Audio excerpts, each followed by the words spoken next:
Welcome to this explainer. Okay, picture this. It's the middle of July. Your AC is completely struggling to keep up, and the afternoon sun is just absolutely baking your living room. The heat feels relentless, right? Well, today, we're going to dive straight into how you can keep your indoor jungle not just surviving, but actually thriving, even when those temperatures soar. So, are your plants surviving the summer heat? Let's just validate a really common struggle right up front. As the thermostat climbs, so many of our favorite typical houseplants just wilt, crisp up, and generally look miserable in that intense sun. Listen, you are definitely not alone if you've helplessly watched an expensive, fussy tropical fern slowly turn into crispy brown confetti during a brutal July heatwave. But here is the best news. You absolutely do not have to give up on your indoor jungle. We just need a little mental shift here. We aren't trying to keep delicate plants on life support until autumn anymore. Instead, we're selecting resilient species that actively unlock their best growth when our homes feel like an oven. If you've got sun-drenched windows, we've got the perfect botanical lineup for you today to build a true sun-worshipping oasis. Section 1. Tough and low maintenance, the indestructible African natives. We're going to kick things off with two beginner plants that hail from the arid regions of Africa and are just virtually bulletproof. These two incredibly popular plants evolved entirely different but highly effective drought-tolerant strategies to survive sweltering conditions. The snake plant went vertical. It orients its thick, waxy leaves straight up to minimize direct overhead sun exposure, essentially using those leaves as built-in water reservoirs. The ZZ plant, on the flip side, hides its hydration strategy completely underground. It uses these thick, potato-like rhizomes beneath the soil to lock in moisture safely away from the baking sun. They're both incredibly resilient but uniquely adapted to beat the heat. What's amazing is that both the snake plant and the ZZ plant easily thrive in up to 90-degree heat. Plus, they share a remarkable ability to adapt to a massive variety of lighting conditions, from dim corners all the way to very bright spaces without needing constant watering. Honestly, in the peak of summer, you're still only watering that snake plant every few weeks, and the ZZ plant every 7 to 10 days. The golden rule here is simple but absolute. Let that soil dry out completely first. Why? Because in high heat, roots that sit in hot, wet soil will quickly succumb to root rot, and root rot will actually kill a desert plant much faster than a drought ever could. Section 2. Sunbathing statement pieces, dramatics for the sunny window. Now we're moving from the tough beginners to the striking architectural plants that actively demand the hottest, brightest spots in your home. But before we meet them, we need a quick botanical vocab word: caudex. A caudex is a swollen, bulbous trunk at the base of a plant that's used to store water. It is absolutely bizarre and wonderful when you think about it. It's essentially a built-in water bottle. Understanding this specialized water-storing trunk is crucial to knowing why our next two plants survive extreme heat. It acts exactly like a camel's hump, slowly releasing moisture when the surrounding soil goes completely bone dry. Enter the desert rose and the ponytail palm. These guys are perfect for that punishing hot south-facing window. The desert rose literally loves up to 100-degree heat and needs at least 6 hours of direct sun to pump out its stunning, vibrant flowers. And the ponytail palm?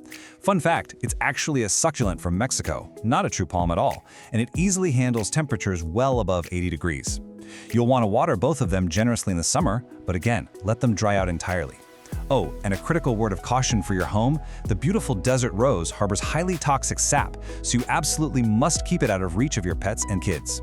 And we definitely can't forget the sago palm. This plant is literally a living fossil.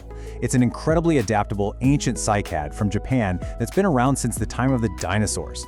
I mean, if this botanical survivor could make it through the Jurassic period, it can for sure survive your sunny living room in July.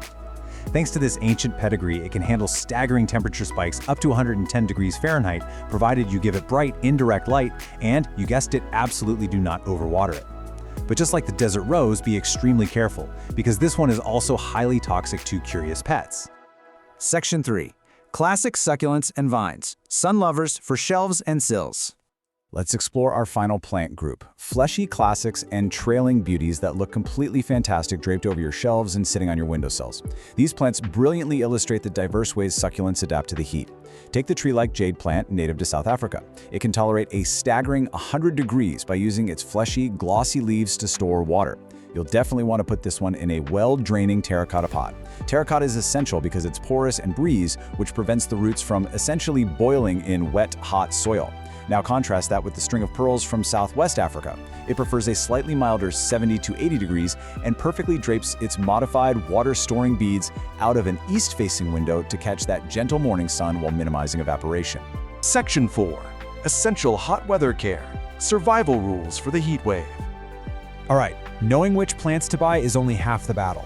Now we've got to equip you with some universal defensive strategies to keep any plant alive during a severe summer heat wave. First off, hot air dries out soil faster, sure, but remember our golden rule. Desert plants still hate wet feet. Always check the soil before you water and try to water in the morning to beat the afternoon evaporation. Use sheer curtains if your window acts like a giant magnifying glass, and keep the air moving with an indirect fan. But here is the absolute most critical point. Hold off on all fertilizer. When a plant is in a heat wave, it goes straight into survival mode. Pushing it to grow by adding fertilizer is like forcing someone to run a marathon in a sauna. The plant simply cannot absorb the nutrients, and those fertilizer salts will just build up and severely burn the stressed roots. Now here's a surprising danger and a really common mistake you might not even consider. Beware the air conditioner. While you might be melting and craving that icy blast of air, your tropical plants absolutely despise it.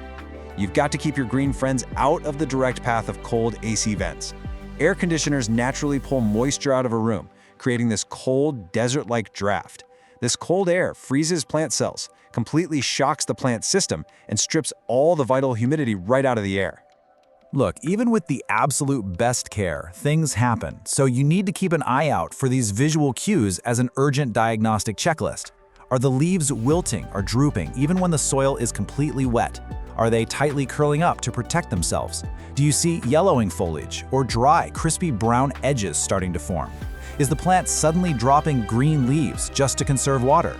If you spot these symptoms happening on your windowsill, you need to act immediately. Intervene by moving the plant a few feet back from the hot glass before permanent, irreversible cellular damage occurs. Now maybe you're thinking, hey, I'll just give my heat-loving plants an outdoor summer vacation. That's a wonderful idea, but you absolutely cannot just throw them straight onto a hot, sun-baked patio. You must follow these exact steps to slowly acclimate them, a process known as hardening off. See, indoor leaves simply do not possess the biological sunscreen that outdoor leaves naturally develop.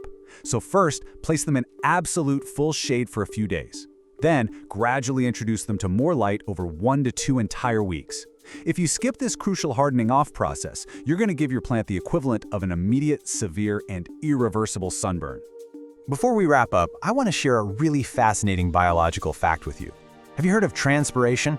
It's the process where plants release moisture vapor directly from their leaves. It is essentially the botanical version of sweating to cool down. What's incredible is that large-leafed plants actually act as natural humidifiers while they do this. They release that moisture and can literally have a minor, localized cooling effect on your sweltering room, creating a beautiful, humid microclimate. I mean, they won't completely replace your AC, but they certainly help condition the air right around them. Pretty amazing, right? Now that you have the ultimate summer survival guide, it's time to completely transform that hot, empty room into a lush, thriving environment. So, take a look at your brightest, most punishing window right now. Instead of seeing a dead zone where delicate plants go to crisp up, I want you to see a blank canvas for a spectacular desert oasis. Will you keep fighting the summer heat, or will you invite the right plants in to conquer it with you? Which resilient sun worshiper are you going to add first? Thanks so much for joining this explainer, and happy growing.